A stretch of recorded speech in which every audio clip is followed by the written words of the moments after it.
আসসালামু আলাইকুম। সবাই কেমন আছেন? আশা করছি সবাই অনেক ভালো আছেন এবং আপনাদের দোয়ায় আমিও অনেক ভালো আছি। সকালে ঘুম থেকে উঠে ব্রাশ করলাম। ব্রাশ করার পরে আটা মাখালাম। আটা মাখিয়ে এই ডাল পরোটাগুলো বানালাম। এর আগে তো ডাল পুরি সবাই নাম শুনেছেন, কিন্তু ডাল পরোটা কি কেউ কখনো খেয়েছেন? আমিও খাইনি। আজকে আমারও ১ম দিন। এটা আসলে আমার এক্সপেরিমেন্টাল একটা রেসিপি। পুরি বানাতে চাচ্ছিলাম, কিন্তু পুরি খেলে তো পেট ভরবে না, তাই আমি একটু বড় সাইজ করে নিয়েছি। আর এগুলো ভাজতে ভাজতে দেখেন আম্মু দুপুরের বাজার নিয়ে চলে এসেছে। বাসার সামনেই যেহেতু আমাদের বাজার, আর বাজারে অনেক টাটকা টাটকা শাকসবজি মাছ পাওয়া যায়, তো বড় একটা মাগুর মাছ নিয়ে চলে এসেছে আম্মু। এই মাছটা ১.৫ কেজির মতো। তো এদিকে দেখেন আমার ডাল পরোটাটা কি সুন্দর হয়েছে কালার, আর খেতেও এটা জাস্ট অস্থির হয়েছিল। আমি যে এত সুন্দর পরোটা বানাতে পারবো আমি নিজেও কল্পনা করতে পারিনি। খাওয়া দাওয়ার পরে আমি চলে আসলাম বারান্দায়। বাইরে ভীষণ বৃষ্টি হচ্ছে, মুষলধারে বৃষ্টি হচ্ছে। বারান্দায় চলে আসলাম কারণ এখানে মাছ কাটলে এদিক দিয়ে পানিটা বাইরে ফেলে দেওয়া যায় খুব সহজেই, আর বাসার ভেতরেও অপরিষ্কার হবে না। ফ্ল্যাট বাসা হলে কি একটা সমস্যা দেখেন, একে তো ফ্ল্যাট বাসা, দুয়ে আবার বাইরে যাওয়া যাবে না কারণ বৃষ্টি হচ্ছে। তো আমি খাওয়া দাওয়া করার জন্য আম্মুকে একটু মাছ কাটতে দেরিতেই বললাম যে আমি আম্মুকে একটু হেল্প করতে পারতাম, কিন্তু আমার খাওয়া দাওয়া করতে করতে মাছটা মারা গেছে। এখন আম্মু আমাকে বকাঝকা দিচ্ছে। দেখেন কি আর বলবো, আমি আসলে আমার কপালটা খুবই খারাপ। যখনই কিছু ভালো কিছু করতে চাই, কারো ভালো ভাবতে যায়, আর তখনই আমার খারাপ হয়ে যায়। যাই হোক, আজকে কিন্তু আমি খুব খুশি কারণ আমাদের প্রিয় মাছ মানে মাগুর মাছ আজকে রান্না করা হবে। আমার ছোট ভাইয়ের অনেক প্রিয় এই মাছটা, আর আব্বু আম্মু অনেক পছন্দ করে। মাছটা ভীষণ তাজা ছিল কারণ কাটতেই রক্ত বের হচ্ছিল গল গল করে। টাটকা মাছ বোঝার একটাই উপায় যে এটা কাটলেই রক্ত বের হয়, আর যদি রক্ত না বের হয় বুঝবেন যে সেই মাছটা একদম মরা, মানে অনেক আগে মারা গেছে।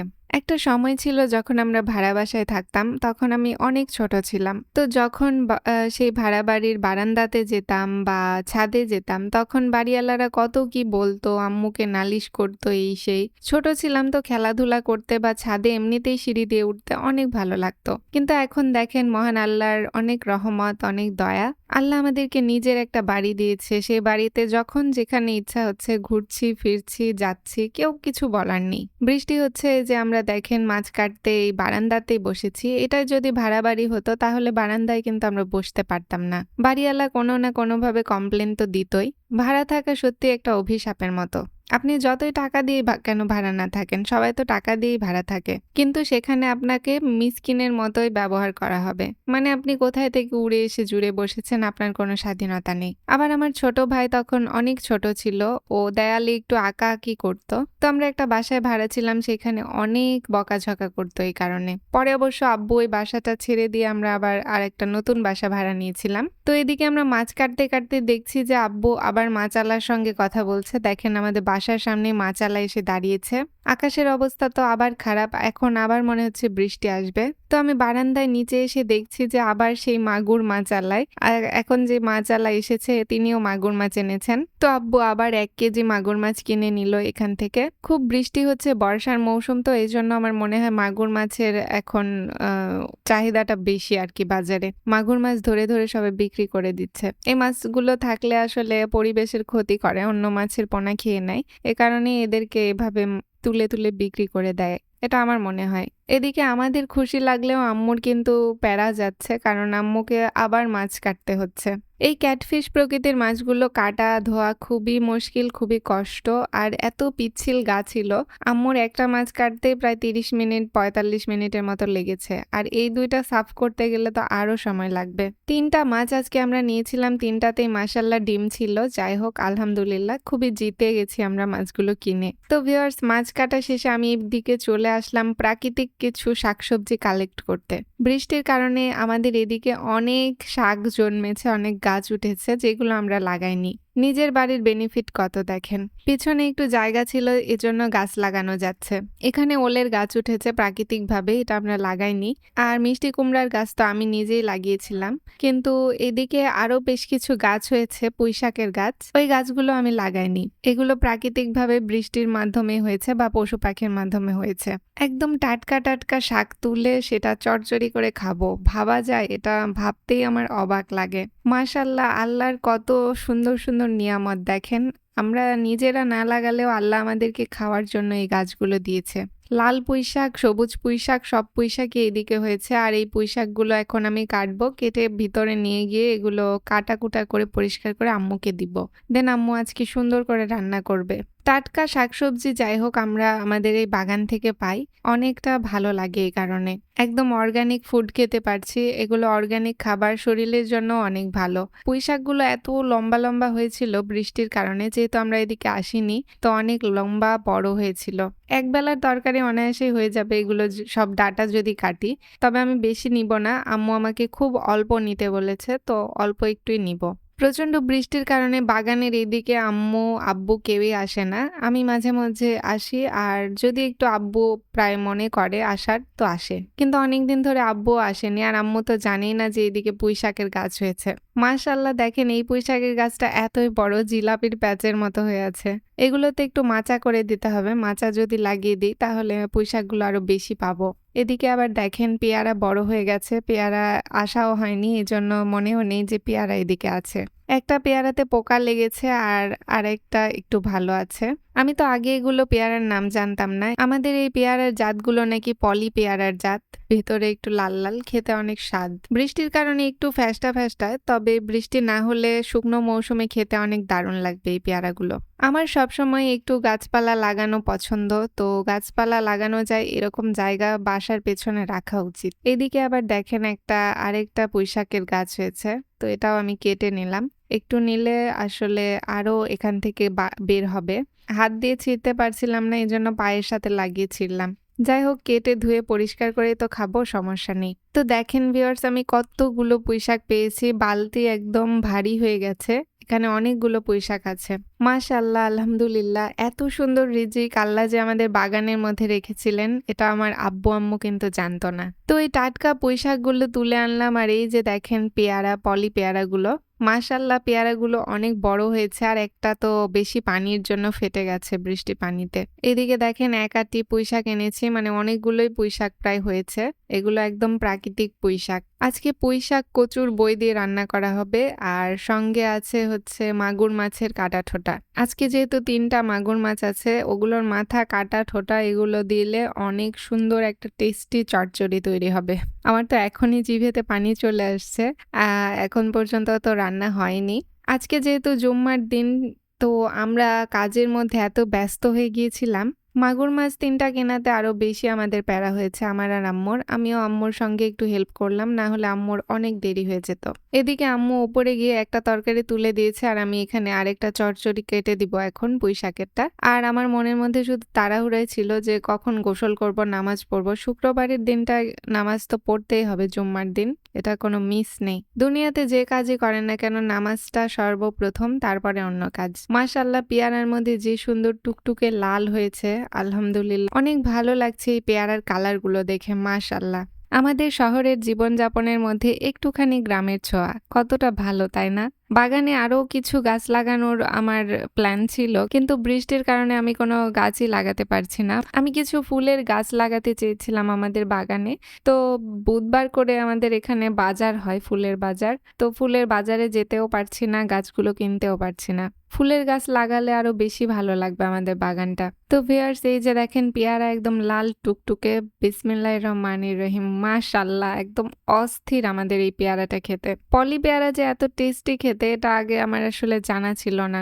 দেশি পেয়ারার মতোই অনেক টেস্টি, ভালো। আপনারাও খাবেন এই পেয়ারাটা। আর যারা যারা গাছ লাগাতে চাচ্ছেন তারা লাগাতে পারেন, অনেক ভালো হবে। তো আমি একটু পেয়ারা খাওয়ার পরে যে আম্মুকে কাটাকুটা করে দিচ্ছি তরকারি। প্রথমে আমি কচুর বইগুলো কেটে দিলাম, যেহেতু আজকে চচ্চড়ি করা হবে পুঁইশাক দিয়ে, কচুর বই দিয়ে। তো কচুর বইগুলো সুন্দর করে কেটে নিলাম আর তারপরে পুঁইশাকগুলো সাইজ করে কেটে নিব। পুঁইশাক অ্যালার্জির জন্য খেতে পারি না। পুঁইশাক খেলে কেমন জানি চোখের মধ্যে খড়খড় করে। আপনাদের কারো হয় নাকি এটা আমাকে একটু জানাবেন। কিন্তু আমার একটু বেশি চোখ খড়খড় করে, এই কারণে আমি পুঁইশাক খেতে পারি না। বাট মাঝে মধ্যে তো খাওয়াই যায়, পুঁইশাক খেতে দারুণ মজা লাগে। তো আমি নিচ থেকে সমস্ত সবজি টবজি কেটে ধুয়ে পরিষ্কার করে আম্মুর কাছে নিয়ে চলে আসলাম আর আম্মু এখানে রান্না করছে মাগুর মাছের ভুনা। আমার আম্মু এত মজা করে মাগুর মাছের ভুনা রান্না করে কি বলবো আর। আম্মুর হাতে একটা জাদু আছে। আম্মু যে তরকারি রান্না করে সে তরকারি অস্থির মজা হয়। আমার কাঁটা ছাড়া মাছগুলো বেশ ভালো লাগে। প্রতিটা কাঁটা ছাড়া মাছ আমার ভীষণ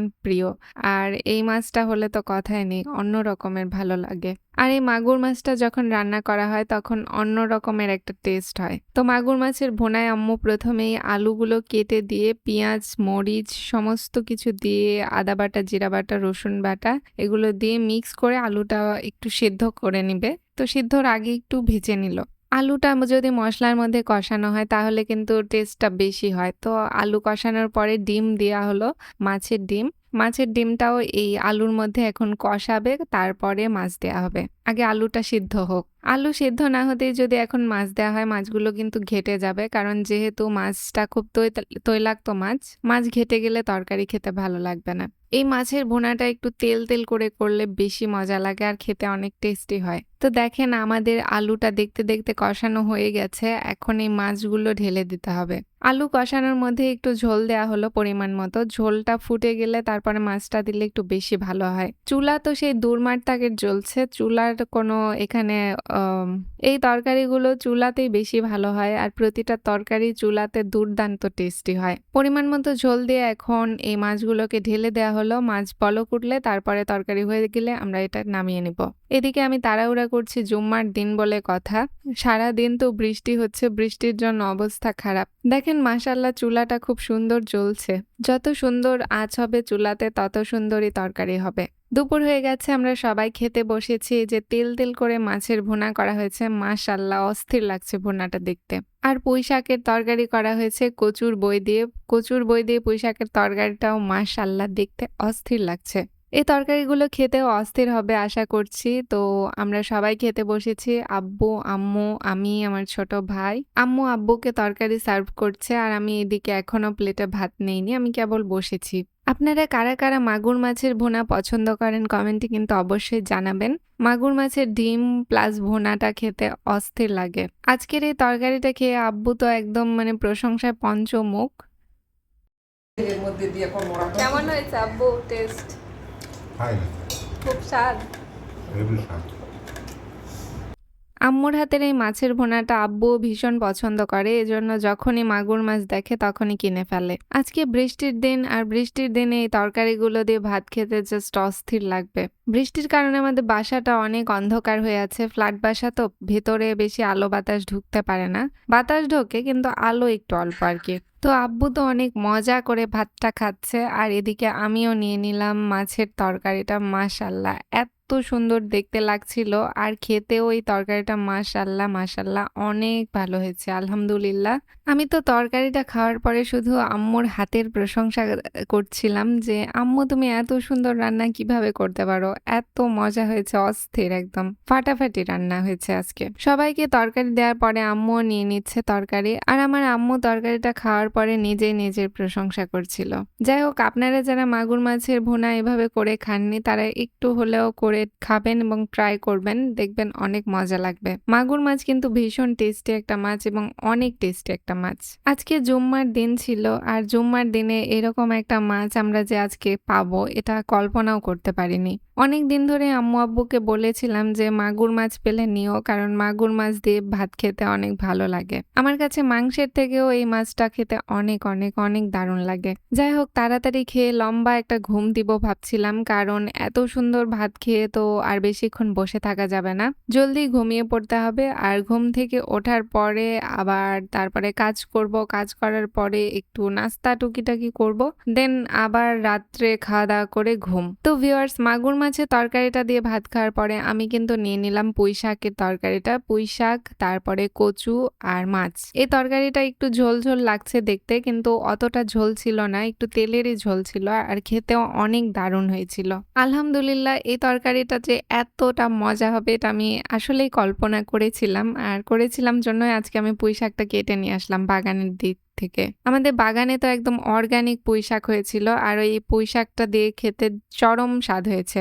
এত টেস্টি খাবার খাই তাও যে আমি কেন মোটা হই না এটাই আমি ভাবি। যাই হোক আমি কিন্তু মোটা হওয়া পছন্দও করি না। অনেকেই আমাকে চিকন বলে কিন্তু আমি এতে প্রাউড ফিল করি কারণ চিকন মানুষই ভালো। বেশি মোটা হওয়া মানেই অসুখ ডেকে আনা আর শরীরে অসুখ আনা মানেই নিজে অসুস্থ হয়ে যাওয়া। তো কি দরকার আর? চিকন থেকেই যদি সুস্থ থাকতে পারি তাহলে চিকনই ভালো। আর শরীরটা আল্লাহর দান, আল্লাহ যাকে ইচ্ছা করেন মোটা করেন আবার চিকন করেন, এটা আসলে কারো হাতে থাকে না। কিছু মানুষ আছে বেহুদ্দার মতো মুখে এসে বলে তুমি এত চিকন কেন, খাওয়া দাওয়া করো না নাকি?